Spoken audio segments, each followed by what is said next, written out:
All right, how's everybody doing? This is the Comic Samurai. I want to welcome you to my next video. And today we're going to be looking at some more hidden gems. These are comic books that don't get nearly enough attention. So I thought I'd shine a light on them and spread a little love. Let's go ahead and jump right in. First up, we got this Adventures of Superman number 440, and it sports a beautiful cover by Dave Gibbons. The interior is all written by John Byrne, and it features a story that follows Superman throughout his day. And he's a little distracted. He's got a date that he's looking forward to, and he's so distracted he almost runs into an airplane. But at one point in the story, he runs into Batman, and it's one of the earlier meetings between Batman and Superman post-crisis. And this is the one where Batman reveals to Superman that he knows his secret identity. He calls him Clark Kent at one point.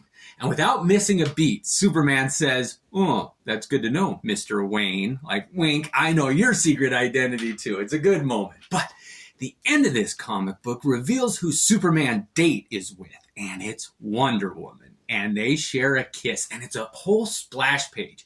And it really is just a beautiful moment that's underappreciated. And it leads right into this next comic book, Action Comics number 600. And this one sports a multi-panel cover, and it's finally done right. Now, this has got a story in it, all written by John Byrne, but there's multiple artists who work on it, and each segment of the story has an artist team on it that really fits the mood of that story. The first part of the story continues the date of Superman and Wonder Woman, and it's penciled by John Byrne, inked by George Perez. And those two are a great team. They really do a good job. And it features over 5 pages of Wonder Woman and Superman fighting. And the story continues, and you get to find out that this is the one where Lex Luthor realizes that his kryptonite ring has been poisoning him. And the last story in this comic book features art by Mike Mignola, and it's Superman versus Man-Bat, and it is trippy and scary and dark, and it just is an all-around great comic book. All right, let's go ahead and move it on. Next up, we got a series called Aliens Earth War, and this whole series, it's 4 issues, features covers by John Bolton, and he captures the flavor of Aliens just as good as H.R. Geiger. He really does a great job. And the whole hook of this series is art done by Sam Keith, and he gets to draw the characters of Ripley, Newt, and Hicks, and it continues their story that ended in the second Alien movie, Aliens, and it takes up and asks the question, what if the series would have continued with those characters instead of killing them off like they did in the third Aliens movie? And it just is a haunting tale. You get to see some of Newt's origin and what happens to Ripley right after Aliens, the second movie, ended. And it is gripping. There's comedy, there's gore, and it's all captured as only Sam Keith could do. And again, those covers by John Bolton, I really think that this series is underrated. It didn't get nearly enough attention. All right, moving on from that series, we go to The Amazing Spider-Man. And this is annual number 14, and it features art by Frank Miller. And the colors in this comic book are spectacular. And Frank Miller was still trying to experiment and figure things out, but you can see flavors that he continued in his Daredevil run.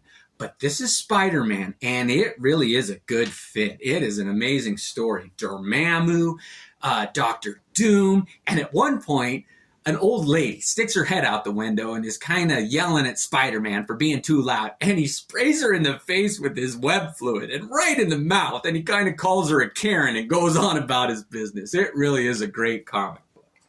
All right, next up, we got a weird one. It's called Anything Goes. And the whole reason I picked this one up is because some of the names on it, it's got multiple stories in it. And let me just read you who's involved. There's, of course, the cover's done by Frank Miller, and Lynn Varley colored it, and it's one of their earlier team-ups, and man, it's a beautiful cover that I've never seen reprinted anywhere else.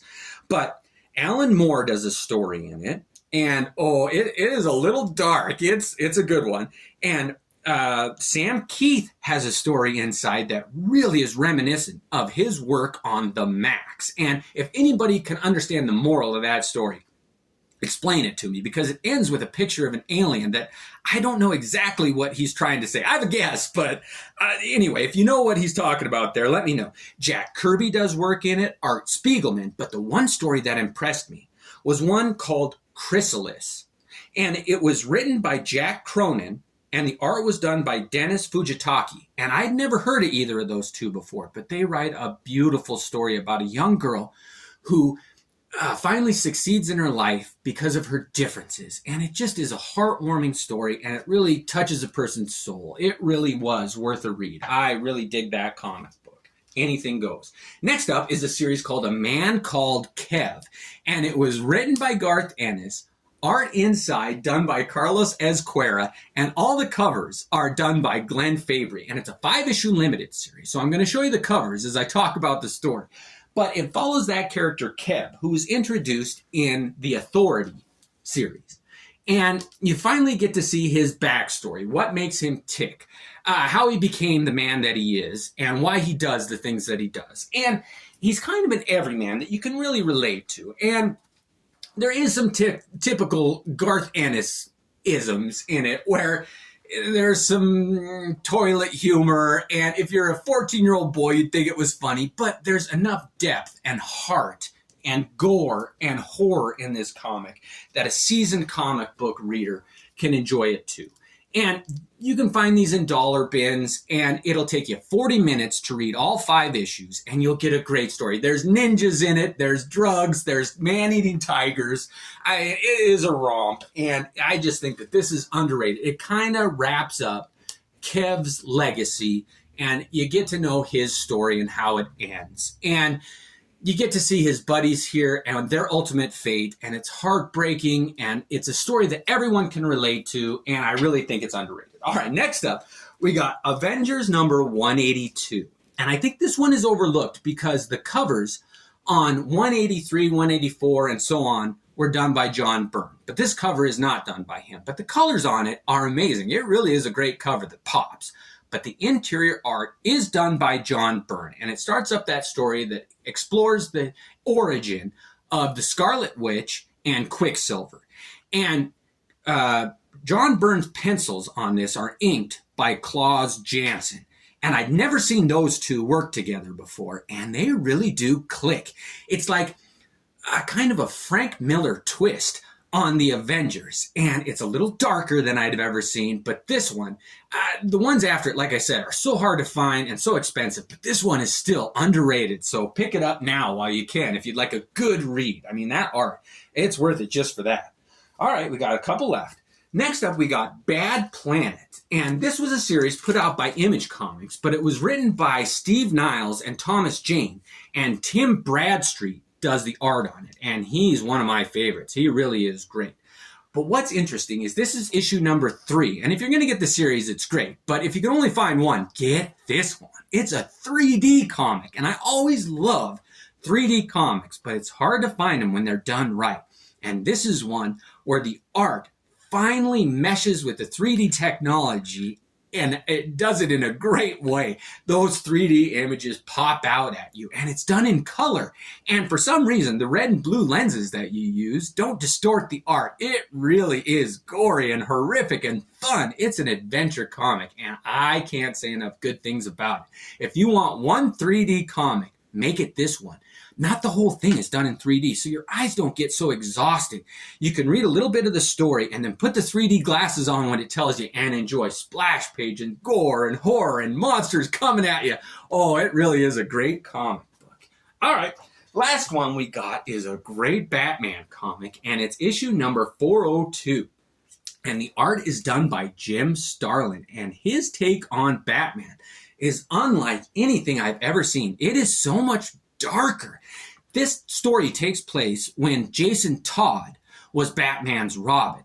And you've got to hear some of this dialogue. At one point, Batman and Robin are having a conversation, and Bruce Wayne, Batman, says, "Listen, son, if we're no better than the lice who snuff out human life like it's worth nothing at all, then it's time I hung up my cowl And Robin comes back and says, yes, but I'm still glad those guys are dead.